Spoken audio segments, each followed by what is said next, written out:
ग्रंथालयाचे ग्रंथालय प्रमुख सन्माननीय डॉक्टर सुधीर नगरकर सर, राज्यशास्त्र विभागाच्या प्राध्यापिका गायत्री जाधव मॅडम, सर्व प्राध्यापक वर्ग आणि विद्यार्थी बालमित्र, आज 15 ऑक्टोबर भारताचे माजी राष्ट्रपती डॉक्टर APJ कलाम सर यांचा जन्मदिवस 2015 पासून महाराष्ट्र शासनाने हा वाचन प्रेरणा दिन म्हणून घोषित केलेला आहे। आणि आज आपण जे वाचन करणार आहोत त्यासाठी शिवाजी विद्यापीठ कोल्हापूर यांच्या वतीने भारतीय राज्यघटनेची उद्देशिका, मूलभूत अधिकार आणि आपली कर्तव्य याचा आपण आज प्रकट वाचन सर्वजण करणार आहोत। मी आजचे सन्माननीय प्राचार्य साहेब आणि घाडगे सरांना विनंती करतो आणि या APJ कलाम सरांच्या प्रतिमेचं पूजन त्यांनी पुष्प होऊन करावं अशी मी त्यांना विनंती करतो।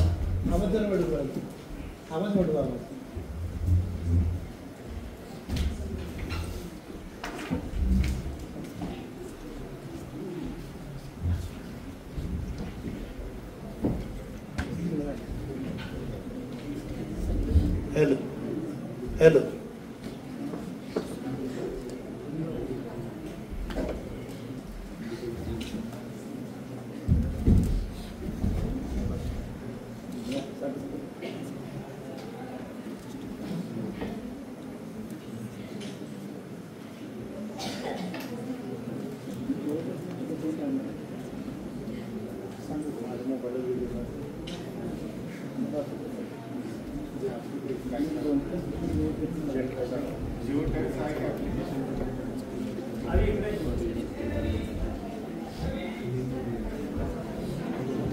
डॉक्टर अब्दुल कलाम यांनी स्वप्न 3 असतात जी झोपल्यावर पडतात, स्वप्न ती असतात जी तुम्हाला झोपूच देत नाहीत।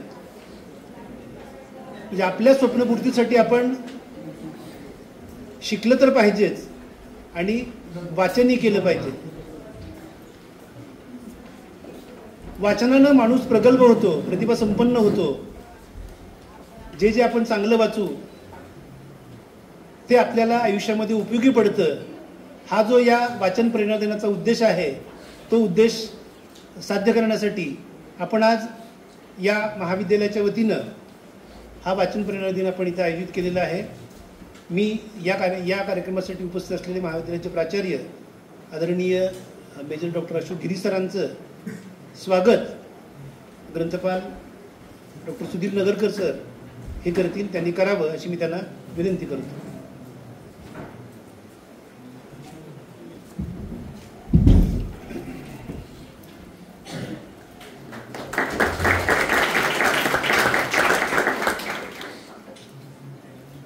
धन्यवाद सर। महाविद्यालय विकास समितीचे सन्माननीय सदस्य, आपले मार्गदर्शक, प्रेरणास्थान डॉक्टर प्रमोद घाडगे सर यांचंही स्वागत NSS प्रमुख धोंडे सर यांनी करावं अशी मी त्यांना विनंती करतो।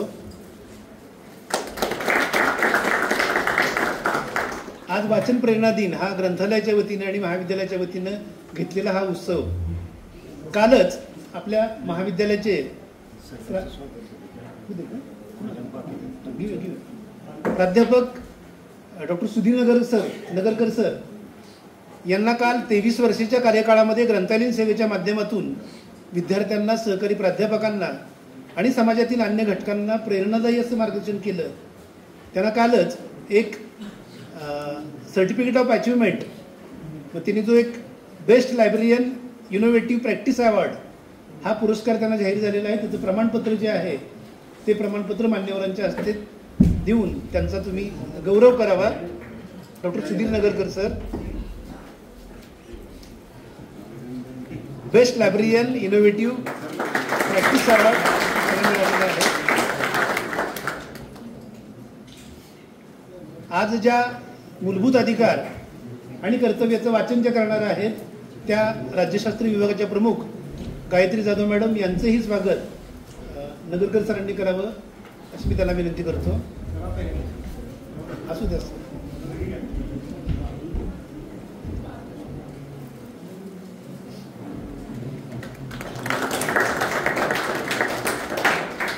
NSS विभागाचे प्रमुख डॉक्टर संजय धोंडे सर यांचंही सरांनी स्वागत करावं अशी मी त्यांना विनंती करतो.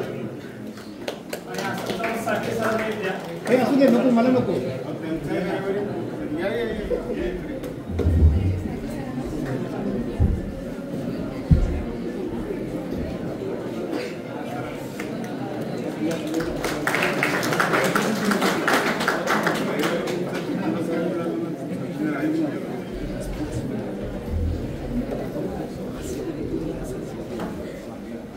महाराष्ट्र प्रदेश काँग्रेस शिक्षक विभागाच्या वतीनं 12 तारखेला मलाही राज्यस्तरीय आदर्श शिक्षक पुरस्कार मिळाला, म्हणून हा माझा सत्कार.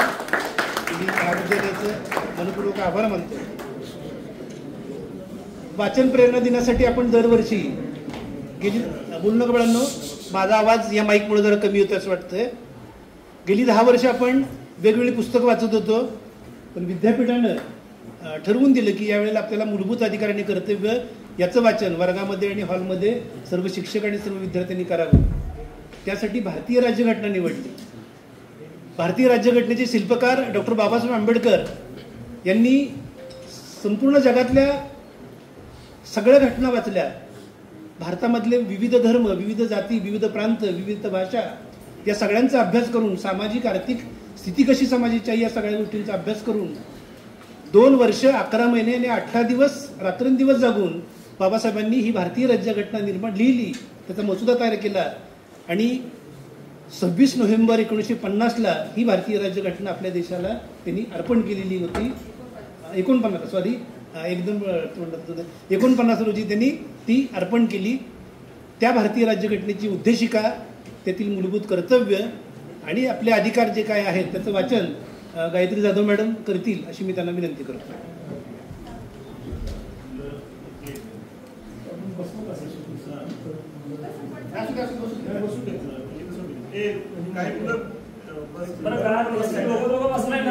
मोकळे बेंच तिथं एक जण बसा, जरा ही पाठीमागची मुलं मोकळ्या बेंचवर पाठीमाग मोकळे बेंच आहेत, त्या मुली उठतील त्या मागच्या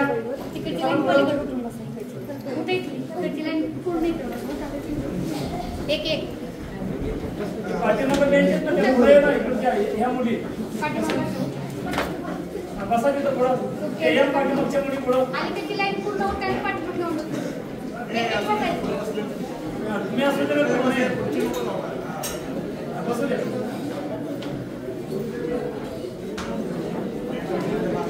बाळा ती खिडकी उघड घेतली.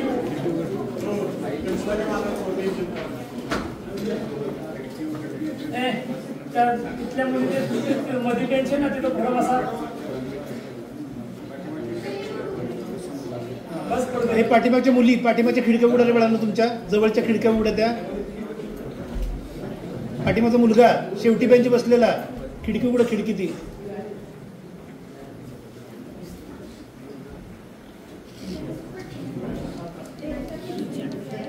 कार्यक्रम आपल्याला लवकर आता हा उरकायचा आहे, कारण आपल्या जयवंत उमगा प्रतिष्ठानचे अध्यक्ष सन्माननीय आमदार शशिकांत शिंदे साहेब यांचा 19 तारखेला वाढदिवस आहे.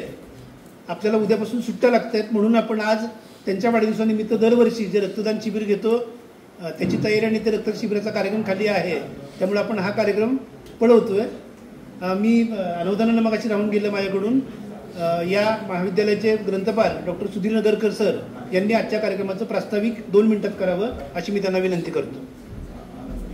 सन्माननीय व्यासपीठावर विराजमान आपल्या महाविद्यालयाचे प्राचार्य साहेब, तसेच आमचे प्रेरणास्थान डॉक्टर गाडगे सर, तसेच सर्व NSS विभाग प्रमुख डॉक्टर धोंडे सर, पॉलिटिकल विभाग प्रमुख पॉलिटिक्सच्या मॅडम जाधव मॅडम, तसेच साठे सर आणि सर्व विद्यार्थी मित्र हो.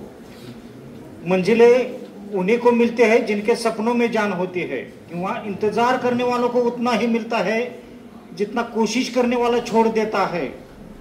स्वप्न अशी बघा जी उघड्या डोळ्यांनी पहा, असं डॉक्टर APJ अब्दुल कलाम यांनी सांगितलेलं आहे. त्यांचे विचार खूप आहेत. तर आज त्यांचा जन्मदिवस वाचन प्रेरणा दिन म्हणून संपूर्ण देशामध्ये साजरा होत आहे.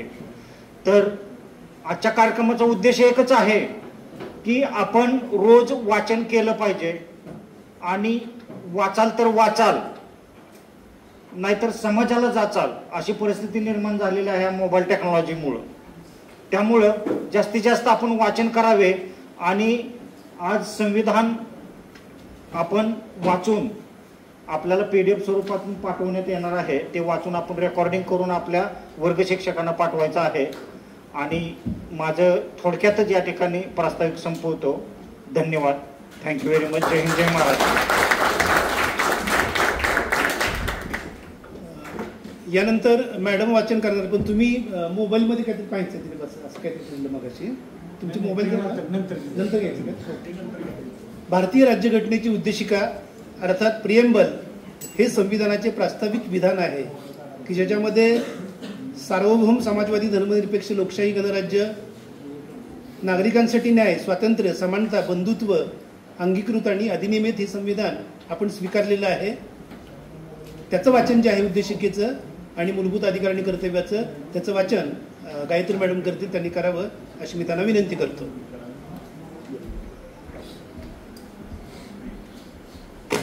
धन्यवाद सर. जयवंत प्रतिष्ठान हुमगाव संचलित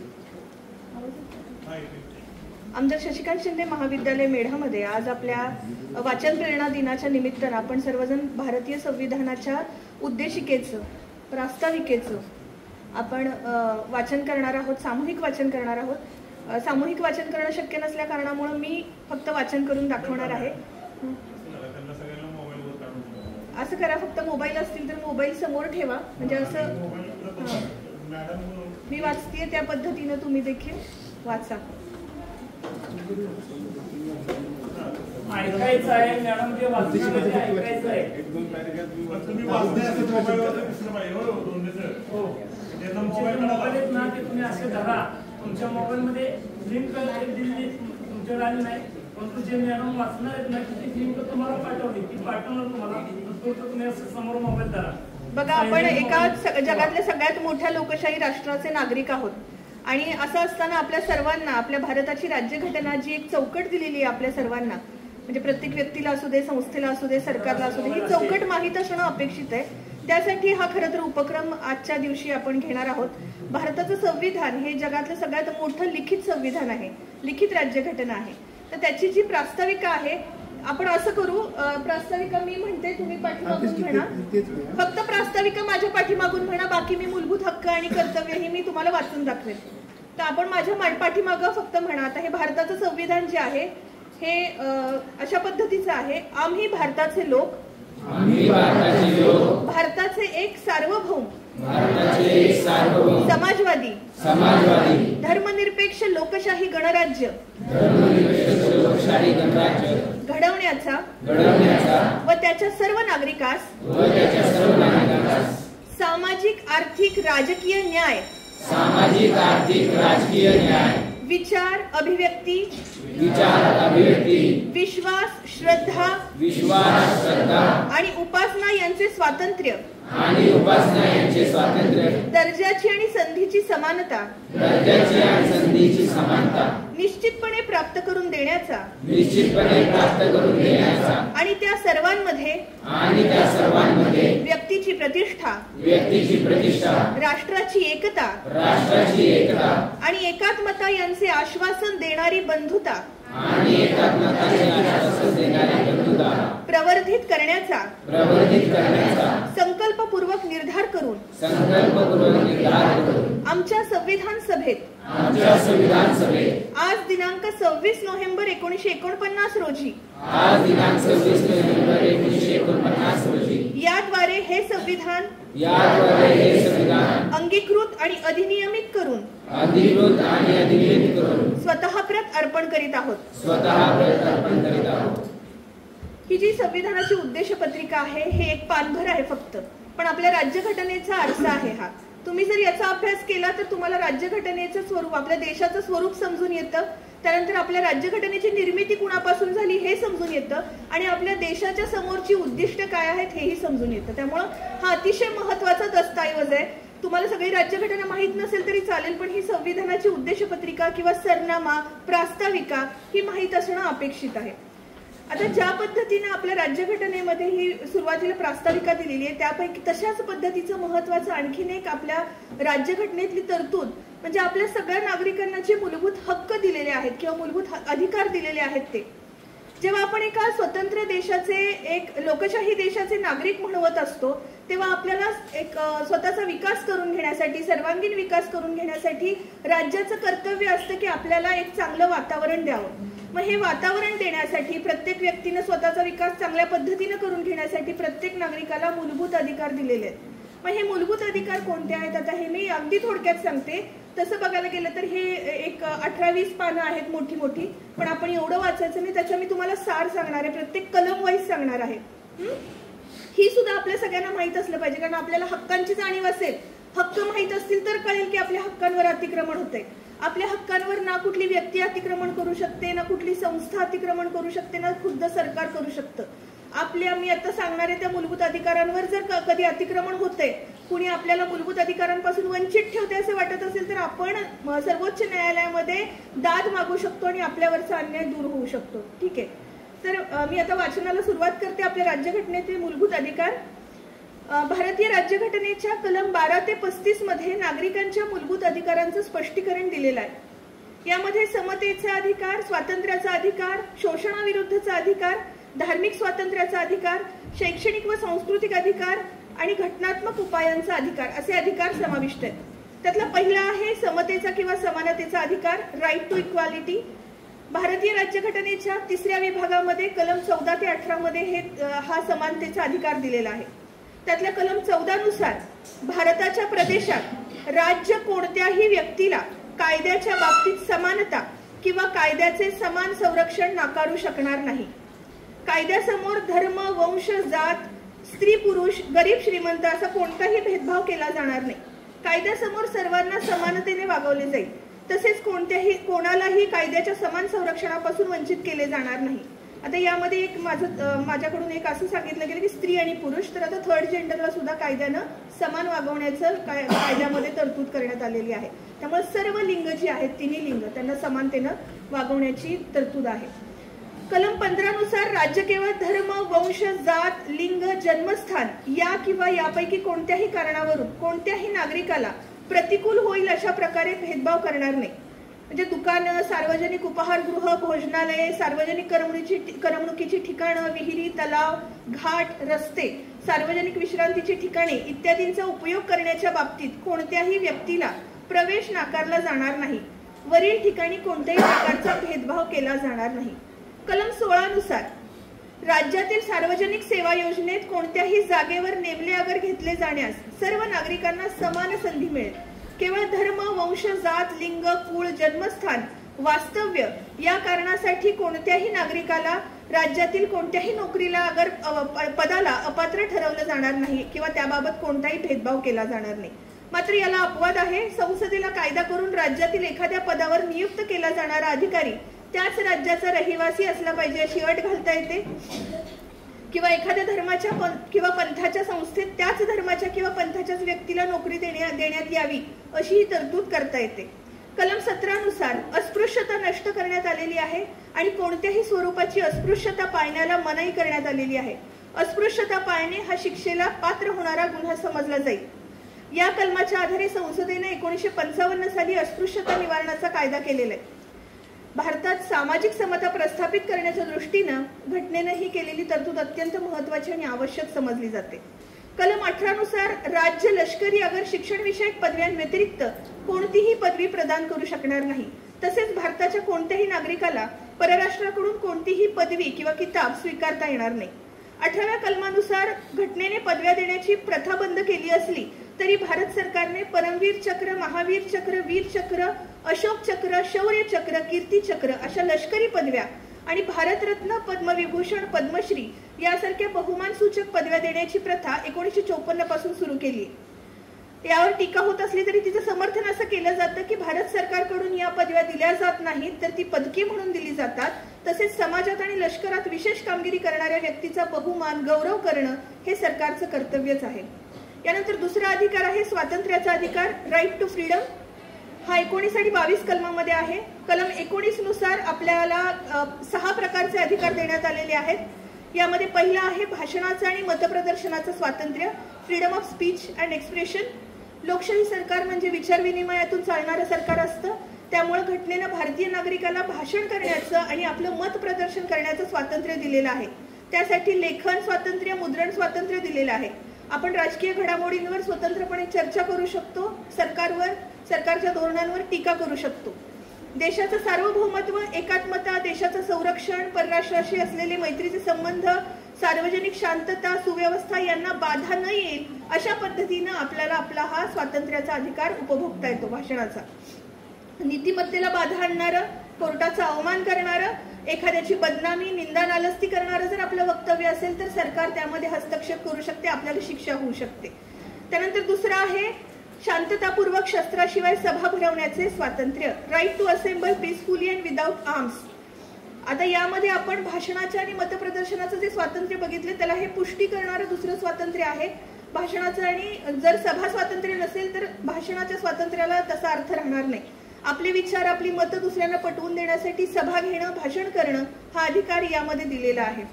सार्वजनिक सुव्यवस्था आणि राष्ट्रीय ऐक्याला धोका येणार नाही असं तर जर सभेचा आपण जर अवलंब केला तर त्याला कुठेही अडकाठी नाही. मात्र आपल्या सभेमधून, आपल्या भाषणामधून आपल्या सार्वजनिक शांततेला जर बाधा येत असेल, राष्ट्रीय एकात्मतेला बाधा येत असेल तर त्यामध्ये राज्य हस्तक्षेप करू शकतं. तिसरं आहे संस्था आणि संघ स्थापन करण्याचं स्वातंत्र्य. आपल्या देशामध्ये आपल्याला राजकीय पक्ष, वेगवेगळ्या संस्था, सांस्कृतिक मंडळ, व्यापारी संघटना, शैक्षणिक संघटना, कामगार संघटना, भागीदारी संस्था अशा अनेक प्रकारच्या संघटना स्थापन करण्याचं स्वातंत्र्य दिलेलं आहे. व्यक्ती विकास आणि समाज विकासाच्या दृष्टीने अत्यंत आवश्यक असणारा हा मुद्दा आहे. त्यानंतर चौथा आहे भारताच्या प्रदेशात सर्वत्र मुक्तपणे संचार करण्याचे स्वातंत्र्य, right to move freely throughout the territory of India. यानुसार आपल्याला सर्वांना आपल्या भारताच्या टेरिटरीमध्ये आपल्याला फिरण्याचा अधिकार दिलेला आहे मुक्तपणे.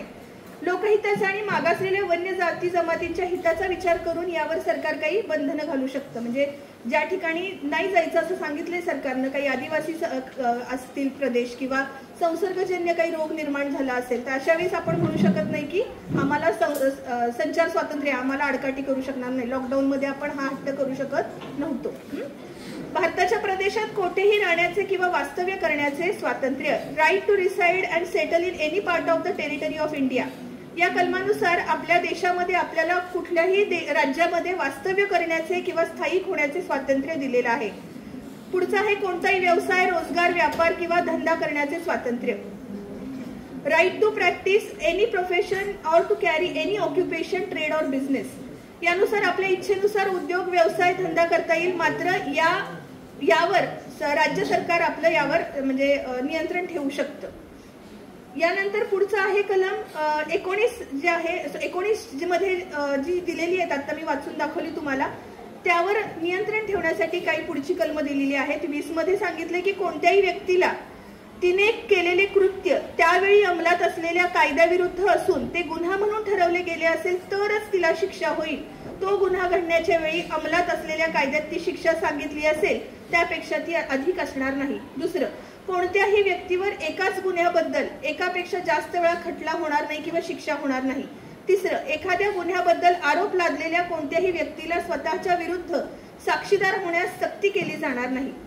कलम 21 मध्ये असे स्पष्ट करण्यात आलेले आहे की कायद्याने ठरवून दिलेल्या कार्यपद्धतीखेरीज कोणत्याही व्यक्तीचे जीवित किंवा वैयक्तिक स्वातंत्र्य हिरावून घेतले जाणार नाही. कलम 22 मध्ये असं सांगितलंय की जर एखाद्या व्यक्तीला अटक केली तर त्या व्यक्तीला शक्य तितक्या लवकर अटकेची कारणं कळवल्याशिवाय अटकेत ठेवता येणार नाही. तसेच त्या व्यक्तीला स्वतःच्या पसंतीच्या वकिलाचा सल्ला घेण्याचा किंवा बचाव करण्याचा हक्क नाकारता येणार नाही. लक्षपूर्वक ऐका, अटक जर अचानक कुठल्या पोलिसांना केली तर आपल्याला अधिकार आहे की आपल्याला वकील आपल्या पसंतीचा घ्यावा लागतो. अटक केलेल्या व्यक्तीला 24 तासाच्या आत मॅजिस्ट्रेटच्या समोर उभं करण्यात येईल आणि मॅजिस्ट्रेटच्या हुकुमाशिवाय तिला अधिक काळ अटकेत ठेवता येणार नाही. त्यानंतर तिसरा जो अधिकार दिलाय आपल्याला तो आहे शोषणाविरुद्धचा अधिकार, राईट अगेन्स्ट एक्सप्लॉयटेशन. हा 23 आणि 24 मध्ये दिलेला आहे. 23व्या कलमामध्ये माणसांची विक्री आणि बिगार यासारख्या अन्य स्वरूपातील वेठ यांना मनाई आहे. या मनाई योजनेचा भंग करणे हा कायद्याप्रमाणे शिक्षेला पात्र होणारा गुन्हा असेल. त्यानंतर 24 नुसार 14 वर्षाखालील कोणत्याही मुलाला कोणत्याही कारखान्यात किंवा खाणीत काम करण्यास ठेवले जाणार नाही किंवा अन्य कोणत्याही धोक्याच्या कामावर त्याची योजना केली जाणार नाही. चौथा अतिशय महत्वाचा अधिकार आहे धार्मिक स्वातंत्र्याचा अधिकार, कारण आपल्या देशामध्ये अनेक जाती धर्माचे लोक आपण एकत्रित राहतो. हा कलम 24 ते 28 मध्ये दिलेला आहे. यानुसार काय आपल्याला आहे, साधारण मी तुम्हाला याचा सार सांगते. 24 ते 28 कलमानुसार 25 ते 28 कलमानुसार की भारतामध्ये राहणाऱ्या प्रत्येक व्यक्तीला आपल्या धर्माचा प्रचार प्रसार करण्याचा पूर्ण अधिकार आहे. प्रत्येकाला आपल्या धर्मानुसार वागण्याचा अधिकार आहे. प्रत्येकाला आपला धर्म ठरवण्याचा अधिकार आहे. आपलं राष्ट्र हे जे आहे हे धर्मबाह्यही नाही आणि धर्माधिष्ठितही नाही. आपण धर्मनिरपेक्ष राष्ट्र बनवण्याचं आपलं उद्दिष्ट आहे. आपला देश धर्मनिरपेक्ष आहे. कुठल्याही एका धर्माचा आपला देश नाही. सगळे धर्म समान आहेत. हिंदू, मुस्लिम, शीख, पारशी, जैन जे काही जगामध्ये जे धर्म असतील ते सगळे आपल्या भारतात आहेत आणि सगळ्या धर्मांना समान मानलं गेलेलं आहे. प्रत्येक व्यक्तीला आपल्या धर्माची उपासना करण्याचा अधिकार दिलाय. फक्त जर आपल्या धर्माच्या कुठल्या गोष्टीमुळे किंवा उपासना पद्धतीमुळे जर सामाजिक स्वास्थ्य बाधित होत असेल, राष्ट्रीय एकात्मतेला धोका येत असेल, दुसऱ्याच्या जीविताला धोका होत असेल तर राज्य त्यामध्ये हस्तक्षेप करतं. अन्यथा कायद्याच्या चौकटीत राहून आपण सामाजिक शांततेचा भंग न करता आपल्या धर्माचा उच्चार, उपासना, प्रचार सगळ्या पद्धतीनं करू शकतो. यानंतर जे पुढचं आहे ते आहे सांस्कृतिक आणि शैक्षणिक अधिकार, कल्चरल अँड एज्युकेशन राईट. यानुसार आपल्याला भारताच्या प्रदेशात राहणाऱ्या प्रत्येक नागरिकाला आपल्या जी काही संस्कृती आहे ती संस्कृती जपण्याचा, लिपी असेल किंवा काही शिल्पकला असेल तर ते जपण्याचा अधिकार, भाषा लिपी जपण्याचा अधिकार देण्यात आलेला आहे. त्याचबरोबर शैक्षणिक अधिकार दिलेला आहे. हा आहे सांस्कृतिक आणि शैक्षणिक अधिकार. त्याचबरोबर धर्मावर आणि भाषेवर आधारित असलेल्या अल्पसंख्याक जे काही वर्ग आहेत त्यांना आपल्या शैक्षणिक संस्था स्थापन करण्याचा देखील अधिकार आहे. यानंतर पुढचा जो आहे शेवटचा अधिकार, म्हणजे यानंतर एक अधिकार दिला होता आपल्याला घटनाकारांनी, तो होता मालमत्तेचा अधिकार. त्या मालमत्तेच्या अधिकारानुसार कुठल्याही पद्धतीने संपत्ती मिळवली असती तरी ती लिगल झाली असती. त्यामुळे मग सरकारच्या लक्षात आल्यानंतर 1978 सालच्या 44व्या घटना दुरुस्तीनुसार हा मालमत्तेचा अधिकार मूलभूत अधिकारांच्या यादीतून वगळून तो कायदेशीर अधिकार फक्त ठेवलेला आहे. तो आता मूलभूत अधिकार राहिलेला नाही. आणि शेवटचा जो अधिकार आहे तो आहे घटनात्मक उपायांचा अधिकार. घटनात्मक उपायांचा अधिकार का दिला जातो तर आतापर्यंत जे मूलभूत अधिकार मी सांगितले यावर जर तुमच्यावर कुणी अतिक्रमण केलं, तुमच्या अधिकारांवर कुणी बाधा आणली तर त्याच्याविरुद्ध आपण न्यायालयात दाद मागतो आणि न्यायालय जे अधिकार जे 5 प्रकारचे आदेश काढतं आणि आपल्यावरचा अन्याय दूर करतं त्या 5 प्रकारच्या आदेशांचा समावेश हा घटनात्मक उपायांच्या अधिकारामध्ये दिलेला आहे. हा 32व्या कलमामध्ये दिलेला आहे. ह्याला एक आत्मा म्हणू शकतो ह्या सगळ्या मूलभूत अधिकारांचा. हे आहे त्यामुळे आपल्या मूलभूत अधिकारांचं संरक्षण होतं. हा शेवटचा अधिकार जो आहे घटनात्मक उपायांचा. यामध्ये काय आहे तर बंदी, प्रत्यक्षीकरण, परमादेश, प्रतिषेध, अधिकार पृच्छा आणि उत्प्रेषण असे 5 प्रकारचे आदेश सर्वोच्च न्यायालय काढून आपल्यावरचा अन्याय दूर करू शकतं. तर अशा पद्धतीने हे मूलभूत अधिकार आपल्याला दिलेले आहेत 6 प्रकारचे. आणि त्या मूलभूत अधिकारांवर अतिक्रमण करण्याचा अधिकार पुन्हा एकदा सांगते कुणावरही नाहीये. आपले मूलभूत अधिकार आपल्याला माहीत हवेत. आता हे मूलभूत अधिकार जसे आपल्याला माहीत असायला हवेत तशी आपल्याला मूलभूत कर्तव्य देखील माहीत असणं अपेक्षित आहे. मूलभूत हक्क आणि कर्तव्य एकाच नाण्याच्या 2 बाजू आहेत. आपल्या राज्यघटनेमध्ये जेव्हा राज्यघटना अस्तित्वात आली 26 नोव्हेंबर 1949ला त्यावेळेस राज्यघटनेमध्ये मूलभूत कर्तव्य दिली नव्हती. कारण घटनाकारांना असं वाटत होतं की आपले नागरिक हे सुजाण आहेत, त्यांना जसं अधिकारांची जाणीव असेल त्या पद्धतीनं ते कर्तव्य पण पूर्तता करतील. पण दुर्दैवानं असं झालं नाही आणि हे लक्षात आल्या कारणामुळं आपल्याला हे सांगावं लागतं कुणीतरी की आपल्याला कर्तव्य पण काही पार पाडावी लागतात नागरिक म्हणून. त्यामुळे ही कर्तव्य 1976च्या 42व्या घटना दुरुस्तीने नंतर ऍड करण्यात आलेली आहे. म्हणजे राज्यघटना निर्माण झाली 49ला आणि 76 साली ही तरतूद पुन्हा करण्यात आली. तर ही जी कर्तव्य आहेत ही काही कायद्याच्या चौकटीत नाहीत. ही काय तुम्ही पार पाडली नाहीत म्हणून तुम्हाला कोणी अटक करत नाही. पण एक नागरिक म्हणून, एक चांगला माणूस म्हणून, एक एक ह्युमन बिईंग म्हणून, आपण माणुसकी जपण्याच्या दृष्टिकोनातून, एक भारतीय म्हणून भारतीयत्व जपण्याच्या दृष्टिकोनातून ही 10 कर्तव्य तुम्हाला माहीत असणं गरजेचं आहे आणि ती पाळणं गरजेचं आहे. बघा, पहिलं आहे राज्यघटनेचे पालन करणे, राज्यघटनेतील आदर्श व संस्था, राष्ट्रध्वज, राष्ट्रगीत यांचा मान राखणे. दुसरं आहे आपल्या राष्ट्रीय स्वातंत्र्य लढ्याला ज्यामुळे स्फूर्ती मिळाली त्या उदात्त आदर्शांची जोपासना करून त्यांचे पालन करणे. तिसरं कर्तव्य आहे भारताची सार्वभौमता, एकता आणि एकात्मता यांचा सन्मान करून त्यांचे संरक्षण करणे. चौथं आहे आवाहन केले जाईल तेव्हा राष्ट्राचे संरक्षण करणे आणि राष्ट्रीय सेवा बजावणे. पाचवं आहे धार्मिक, भाषिक, प्रादेशिक किंवा वर्गीय भेद न मानता सर्व भारतीय जनतेमध्ये ऐक्याची, बंधुभावाची भावना वाढीस लावणे, तसेच स्त्रियांच्या प्रतिष्ठेला बाधा आणणाऱ्या प्रथा सोडून देणे. सहावा आहे आपल्या संमिश्र संस्कृतीचा वारसा मौल्यवान मानून तो जतन करणे. सातवा आहे जंगले, सरोवरे, नद्या, वन्यजीवसृष्टी या नैसर्गिक संपत्तीचे रक्षण करून त्यात सुधारणा करणे आणि सजीव प्राण्यांबाबत दयाबुद्धी बाळगणे. आठवा आहे शास्त्रीय दृष्टिकोन, मानवतावाद, शोधक बुद्धी आणि सुधारणावाद यांचा विकास करणे. नववा आहे सार्वजनिक संपत्तीचे रक्षण करणे आणि हिंसाचाराचा निग्रहपूर्वक त्याग करणे. आणि शेवटचं आपलं मूलभूत कर्तव्य आहे राष्ट्र यशाच्या आणि प्रगतीच्या शिखराकडे सतत वाटचाल करील अशा प्रकारे सर्व व्यक्तिगत आणि सामुदायिक कार्यक्षेत्रात पराकाष्ठेचे यश मिळवण्यासाठी प्रयत्न करणे.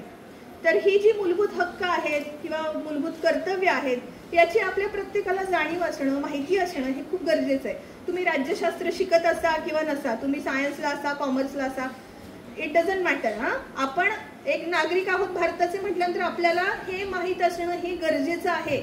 माहीत नसेल तर माहीत करून घ्या आणि ही हक्क, मूलभूत कर्तव्य ही जाणून घेऊन आपल्या नागरिक म्हणून चांगल्या पद्धतीने कसं जगू आपण आणि आपलं राष्ट्र प्रगतीपथावर कसं नेऊ याचा विचार करायचा. आपण आपल्या वैयक्तिक प्रगती केली तर आपोआप राष्ट्र प्रगतीपथावर जातं. त्यामुळं प्रत्येकानं या प्रामाणिकपणे या सगळ्या गोष्टींचं अवलोकन करून त्याची नेणिवेमध्ये तुमच्या एक पक्की काय म्हणतात एक खुणगाट बांधून घ्या आणि अशा पद्धतीनं आपण एक चांगले नागरिक बनण्याची आजच्या या घडीला आपण सगळ्यांनी एक ठरवूयात मनाशी.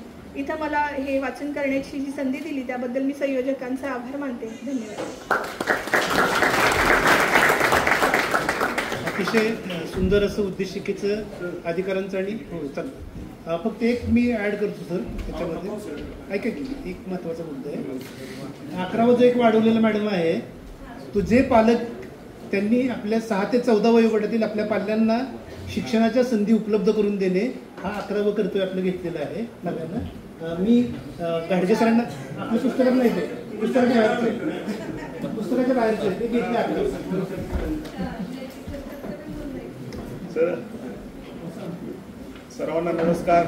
जयवंत प्रतिष्ठान मुंबई संचलित आमदार शशिकांत शिंदे महाविद्यालय ग्रंथालय व ज्ञानस्रोत केंद्र आणि NSS राष्ट्रीय सेवा योजना विभाग यांच्या संयुक्त वाचन प्रेरणा दिन 2025 जो काही विषय आजचा तुम्हाला माहिती आहे संविधानाचा उद्देश, मूलभूत अधिकार आणि कर्तव्य हा विषय घेतला आहे आणि या विषयाच्या अनुषंगाने या कार्यक्रमाचे आपल्या महाविद्यालयाचे प्राचार्य आदरणीय डॉक्टर अशोक गिरी सर तसेच ग्रंथालयाचे ग्रंथपाल डॉक्टर सुधीर नगरकर, NSSचे कार्यक्रम अधिकारी डॉक्टर संजय धोंडे सर आणि राज्यशास्त्राच्या मॅडम गायत्री जाधव मॅडम तसेच मराठी विभाग प्रमुख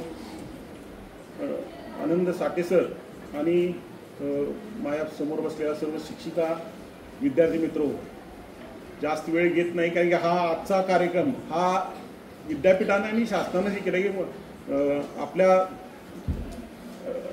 देशाचे राष्ट्रपती डॉक्टर अब्दुल कलाम यांच्या जन्मदिवस निमित्त हा कार्यक्रम देशभर हा साजरा करावा लागतो आणि विद्यापीठाने एक सांगितलं की संविधान वाचन करून घ्या. आणि आता तुम्हाला मॅडमनी तुमचे अधिकार, कर्तव्य आणि हे पालन केल्यानंतर आदर्श राष्ट्र कसं निर्माण होईल ही कर्तव्य जर पालन केलं तर आपण नक्कीच देशाचा एक आदर्श नागरिक होऊ शकतो आणि ते पालन करणं हे प्रत्येकाचं कर्तव्य आहे हे विश्लेषण करून सांगितलेलं आहे. आणि तुम्हाला आता जे काय अधिकारांनी हे सांगितलेले आहेत ते आपल्याला माहिती असणं गरजेचं आहे. आपण एक चांगला नागरिक बनण्यासाठी हे अंमलात आणणं फार गरजेचं आहे.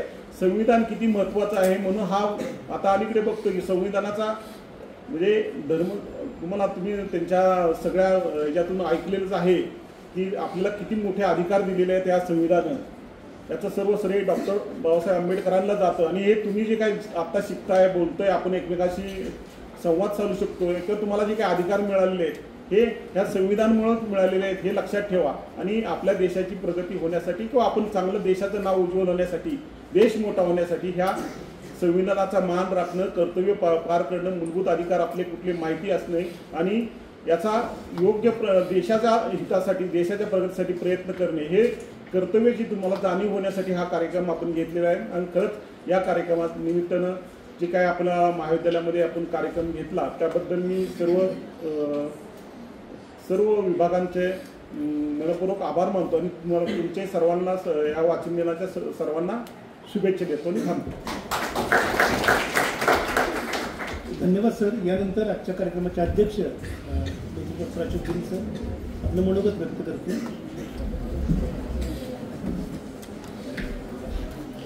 सुप्रभात. सुप्रभात. आवाज वाढवतो.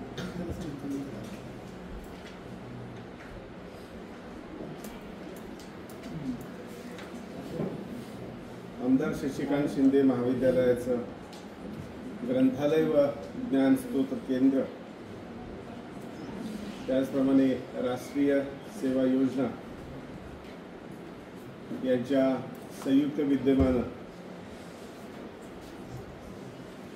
वाचन प्रेरणा दिनाचं या ठिकाणी आयोजन केलेलं आहे.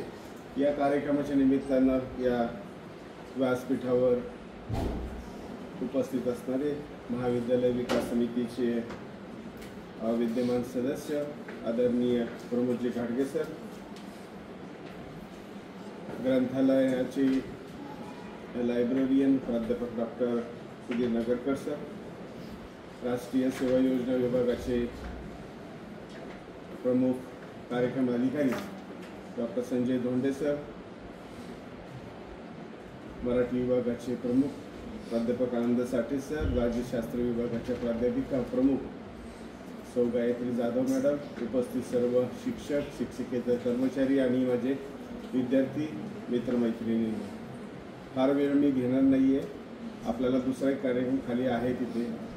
फार वेळ घेणार नाही म्हटलं की सगळ्यांचे चेहऱ्यावर एक आनंद आलेला, कारण मला कमीत कमी अर्धा तासाच्या पुढे बोलायला लागतं, तुम्हाला सगळ्यांच माहिती आहे. पण मी काहीच फार बोलणार नाही आहे, कारण आजच्या वक्त्यांनी खूप चांगल्या पद्धतीने मार्गदर्शन केलं. ह्यातला एक मला जो मतितार्थ जाणवतो की ज्यांच्या जन्मदिनाच्या निमित्त हा कार्यक्रम आयोजित केला जातो ते भारताचे राष्ट्रपती अब्दुल कलाम साहेब. अतिशय गरीब घरातून आले होते, लक्षात घ्या. तिथे अतिशय गरीब घरात येऊन प्रचंड कष्टप्राय पद्धतीने जीवन जगून उत्तमातलं उत्तम त्यांनी पाठीमागचा 3 नंबरचा बेंच उत्तमातलं उत्तम अभ्यास करून भारताच्या राष्ट्रपती पदापर्यंत मजल मारलेली होती. साधारणतः जगातल्या 25 ते 30 पद्धतीच्या विद्यावाचस्पती डिग्री त्यांच्याकडे होत्या आणि भारताचे मिसाईल मॅन म्हणून त्यांची प्रचंड मोठी ख्याती होती, लक्षात घ्या. अतिशय शांत, निगर्वी आणि विनम्र असं ते व्यक्तिमत्व होतं. भारताचे राष्ट्रपती व्हायच्या अगोदर ते मद्रास युनिव्हर्सिटीमध्ये अध्यापनाचं काम करत होते. आमच्यासारखेच प्राध्यापक होते, अतिशय उच्च क्षमतेचे. राष्ट्रपती पदावरनं पायउतार झाल्यानंतर परत मद्रास युनिव्हर्सिटीमध्ये जाऊन त्यांनी त्यांच्या शिकवायचं काम चालू ठेवलं होतं. तर याच्या पाठीमागचं लक्षात घ्या की अतिशय उच्च बुद्धिमत्तेची लोक ही अतिशय शांत, निगर्वी आणि विनम्र स्वरूपाची असतात. तुम्हाला त्याचंच एक उदाहरण देतो की जे फळांनी भरलेले झाड असतं त्या फांद्या हे नेहमी वाकलेल्या असतात तिथे, आणि ज्या झाडाला एखाद दुसरं फळ असतं त्या फांद्या खूप डौलात फडकत असतात, ते आपल्यालाच माहिती आहे तिथं. त्यामुळे ज्याच्याकडे बुद्धिमत्ता आहे तो माणूस हा नेहमी विनम्र असतो. तिथं संस्कृतमध्ये खूप सुंदर सुभाषित आहे, विद्या विनयेन शोभते. ज्या माणसाच्या अंगी विद्या आहे, ज्याला चांगला तो विद्वान माणूस आहे किंवा विद्वान व्यक्ती आहे, तो अतिशय विनम्र अशा पद्धतीचं त्याचं वागणं असतं. आता राज्यशास्त्राच्या जाधव मॅडम यांनी आपल्याला खूप चांगल्या पद्धतीने या गोष्टींचं एक तपशीलवार माहिती दिलेली आहे तिथे. म्हणजे आम्ही सुद्धा अगदी कानात प्राण देऊन ऐकत होतो की आम्ही सुरुवातीला नागरिकशास्त्र म्हणून 10वीत शिकलो, त्यानंतर राज्यशास्त्राचा आमचा काही काडी मात्र संबंध नाहीये, पण तरी सुद्धा बऱ्याचशा गोष्टी आपल्याला माहिती आहेत. जसं आपण बऱ्याच विद्यार्थ्यांना हेही आज परत माहीत नाही की आपण 15 ऑगस्ट आणि 26 जानेवारी कशासाठी साजरा करतो. मी कालच ज्युनियर कॉलेजची मीटिंग झाली, त्याच्यामुळे आमची 1.5 तासाची मीटिंग झाली. त्यावेळेला मी आवर्जून सांगितलं की दर 15 दिवसांनी किंवा दर 8 दिवसांनी वर्गामध्ये आपल्याला पॉवर पॉईंट प्रेझेंटेशन विद्यार्थ्यांच्यासाठी नक्की घ्या, विद्यार्थ्यांना बोलता करा. तर अनेक पद्धतीचे कार्यक्रम घेतो, अनेक पाहुण्यांना आपल्याशी संवाद साधायचा असतो. ते बरेच लोक म्हणत असतात की मध्यंतरी सुशांत विलारे आले होते, आता नजीकच्या काळात एक कार्यक्रम झाला होता. आता लोक बऱ्याच वेळा सहज सांगतात की हो ठीक आहे, मला आपण एक भाषण नाहीये पण आपण एक संभाषण करूया, आपण एक संवाद साधूया. पण संवाद साधताना एक व्यक्ती बोलत असते, दुसरी ऐकत असते, दुसऱ्या व्यक्तीने पण बोललं पाहिजे, पहिल्या व्यक्तीने ऐकलं पाहिजे. तिथे ज्या वेळेस काही विचारलं जातं, कारण बरेचसे कार्यक्रम आपण जे बघतो बहुतेक सगळे ज्युनियर कॉलेजचे विद्यार्थी या ठिकाणी असतात. तुमचं वय कमी आहे, थोडीशी बुद्धिमत्ता कमी आहे किंवा तुमचं शिक्षण कमी आहे, मान्य आहे तिथे, पण आपल्याला बोलायला काहीच अडचण नाही. आपण बोललं पाहिजे, आपण प्रश्नांना उत्तर दिली पाहिजे, काहीतरी बोलायचा प्रयत्न केला पाहिजे. बऱ्याच वेळेस काय होतं की काहीच बोलत नाही तिथे. त्यामुळे मी माझ्या शिक्षकांना काल सांगितलंय की वर्गामध्ये पॉवर पॉईंट प्रेझेंटेशन घ्या, 8 दिवसात 1 तास फक्त मुलांच्यासाठी गप्पा द्या, त्यांना गप्पा मारू द्या. त्याचं नाव, गाव कुठलं गाव, ग्रामपंचायत काय, ग्रामपंचायत कोण अधिकारी आहे, आई वडील काय करतात, तुमच्या गावाची सांगा लोकसंख्या काय, अनेक पद्धतीनं त्यांना बोलतं करा. तिथं बोललं पाहिजे बाळांनो. तिथे तुम्ही UPSC MPSCचे जर तुम्ही अभ्यासक्रम बघितले तर सगळ्यात शेवटी त्याची जी पर्सनल इंटरव्ह्यू असतं तिथं मुलाखत घेतली जाते. ते मुलाखतीत बोलता येणं गरजेचं असतं. तुम्ही 100% मार्क पडले आणि तुम्ही काहीच जर त्या मुलाखतीत बोलला नाही तर तुम्ही नापास होता, लक्षात घ्या तिथे. कारण आपल्याकडे जे ज्ञान आहे, आपल्याला जे प्रश्न विचारलेत, आपल्याकडे जी माहिती आहे ती योग्य पद्धतीने लोकांच्या समोर मांडण्याचं एक कसब लागतं. त्याच्यासाठी सुद्धा बरेच पद्धतीचे क्लासेस वगैरे आहेत तिथे.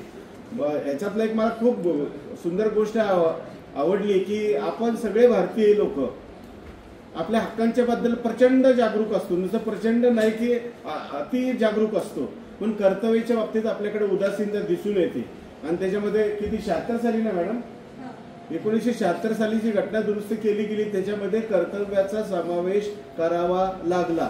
कारण अधिकाऱ्यांनी कर्तव्य हे एकाच नाण्याच्या 2 बाजू आहेत, पण दुसरं नाणं जनरली आपण बघत नाही. तिथे कर्तव्य काय करता येईलच तिथे, पण अधिकारच्या बाबतीत मला हे पाहिजे, मला ते पाहिजे, मी अमक्या जातीचा तमक्या जातीचा, अनेक पद्धतीचे झेंडे आपल्याकडे दिसतात. आणि मध्यंतरी तर तुम्हाला सगळ्यांना माहिती आहे, मी फार त्याचा काही इथं वापर करणार नाही तिथे, पण एक अतिशय मोठ्या पदावरची व्यक्ती म्हटली की आपल्या देशातलं जे संविधानातलं जे सेक्युलर वर्ड आहे, धर्मनिरपेक्ष राष्ट्र हा शब्दच काढायचा. आणि म्हणजे आपल्या संविधानाच्या मूळ ढाच्यालाच काही लोक हात घालू पाहतायत तिथे, आणि त्याच्यावर प्रचंड गदारोळ माजला आणि तो अपेक्षितच होतं तिथं. कारण आपलं संविधान जगातलं सगळ्यात उत्तम पद्धतीचं संविधान आहे. मी त्याच्यावर फार काही बोलणार नाही तिथे, पण लक्षात घ्या मी कर्तव्याच्या बाबतीत नक्की बोलेल. अधिकाराच्या बाबतीत प्रचंड जागरूक असणारी लोक कर्तव्याच्या बाबतीत शांत दिसतात किंवा ते दुर्लक्ष करतात, आणि त्याच्यामुळे देशाची हानी होते, स्वतःची हानी होते, राज्याची होते आणि आपली वैयक्तिक सुद्धा होते. जसं कॉलेजमध्ये आल्यानंतर आपण काय काय गोष्टी करणं अपेक्षित असतं. तिथे तुम्ही तासाला येणं अपेक्षित असतं, अटेंडन्सला अपेक्षित असतं, परीक्षा योग्य वेळेत देणं अपेक्षित असतं, लहान मोठ्याशी कसं वागावं हे अपेक्षित असतं. रस्त्याने जाताना आतापर्यंत आपण डाव्या बाजूने जात होतं, आता उजव्या बाजूने जायचं असं नवीन जो नियम आला शासनाने त्याचं पालन करणं गरजेचं असतं. समाजाचा आपण एक जबाबदार घटक आहोत. कारण समाजात वावरताना सुद्धा आपण एका विद्यमान चांगल्या प्रतिष्ठित कॉलेजचे विद्यार्थी आहोत हे पण आपण विसरलं नाही पाहिजे. कारण मी कुठेही तुम्ही चूक केली की लोक काय म्हणतात, कुठल्या शाळेत होता रे, तुला हेच आईबापांनी शिकवलं का तिथे, पण अजूनपर्यंत तो लोक म्हणत नाही तू कुठल्या कॉलेजमध्ये होता तिथे. तो हळूहळू ते कॉलेजचा पण उल्लेख होऊ शकतो. तर मला तेच सांगायचंय, तुम्ही सगळेच या भारताचे जबाबदार नागरिक आहात, जबाबदार घटक आहात, जबाबदार युवक आहात. आणि आपण सगळीकडे आज डांगोरा पिटतोय जगामध्ये की साधारणतः 60-65% लोकसंख्या आहे हे तरुणांची आहे. मध्यंतरी मी तुम्हाला जपानचं उदाहरण सांगितलं, बऱ्याच लोकांना वाटलं असेल मी आता कधी एकदाचा जपानमध्ये जातो. जपानमध्ये साधारण 70-75% लोकसंख्या ही वृद्धावस्थेत आहे. त्यांच्याकडे 20-25% फक्त युवक राहिलेले आहेत. आणि कुठलाही देश हा युवकांच्या ताकदीवरच चालतो. त्याच्यामुळे त्या ठिकाणी अनेक पद्धतीच्या योजना त्यांनी चालू केलेल्या आहेत. त्याचा लाभ तुम्हालाही होईल. तुम्ही परदेशात जा. अमेरिकेचं उदाहरण द्यायचं म्हटलं तर अमेरिकेमध्ये 50च्या वर त्यांची राज्य आहेत, लक्षात घ्या. आणि एक गमतीचा भाग म्हणजे आपल्या भारताचा एकच राष्ट्रीय ध्वज आहे, त्याच्यामध्ये अनेक पद्धतीचे बदल झाले. तुम्ही 15 ऑगस्ट 26 जानेवारीला आपल्याला व्हॉट्सअपवरती बघायला मिळतात वेगवेगळ्या पद्धतीने. पण अमेरिकेमध्ये प्रत्येक राज्याचा एक स्वतंत्र ध्वज आहे आणि देशाचा एक स्वतंत्र ध्वज आहे.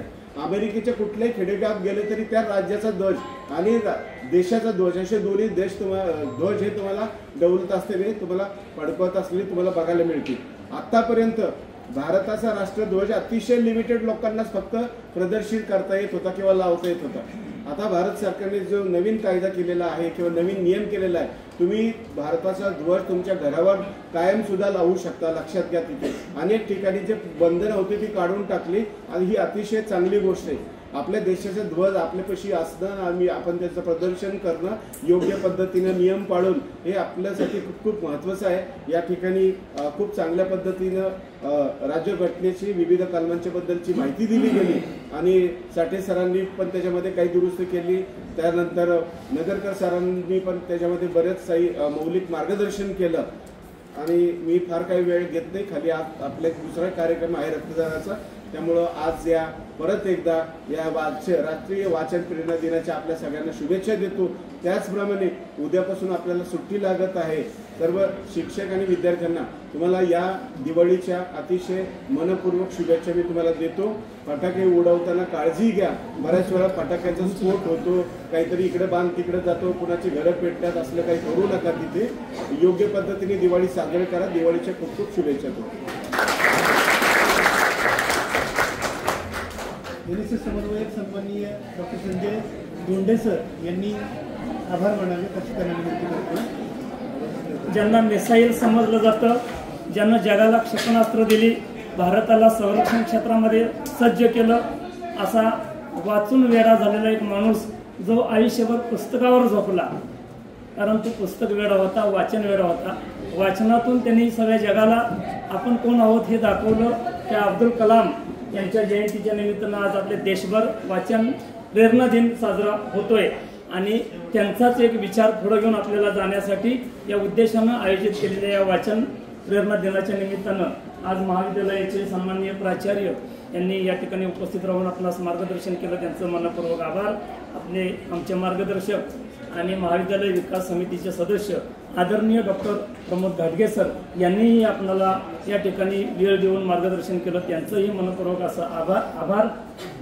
संविधानाचं ज्यांनी आपल्यासमोर वाचन केलं त्या राज्यशास्त्र विभागाच्या गायत्री जाधव मॅडम, ग्रंथपाल डॉक्टर सुधीर नगरकर सर ज्यांनी हा कार्यक्रम घडवून आणला, ते आपले ग्रंथपाल गतिमान ग्रंथपाल डॉक्टर सुधीर नगरकर सर आणि या ठिकाणी या कार्यक्रमासाठी आवर्जून उपस्थित असणाऱ्या सिनियर विभागातील आमच्या वाईकर मॅडम, ज्युनियर विभागातील Khandare madam, Shirke madam, Kadam madam, सगळ्यांचीच मी इथं या ठिकाणी नावं घेतो कारण जास्त माणसं नाहीत. आणि हा कार्यक्रम आयोजित करण्यासाठी आपल्या ग्रंथालय विभागामधील वसंत धनावडे आणि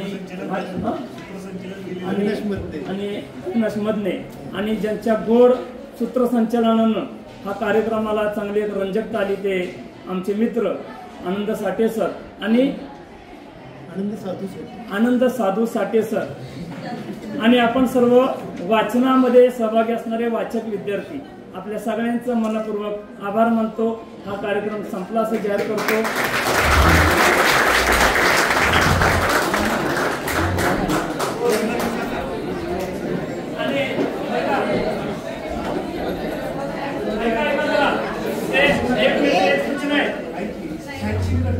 आता हिमोग्लोबिन चालू आहे. मुलींनी काय करायचं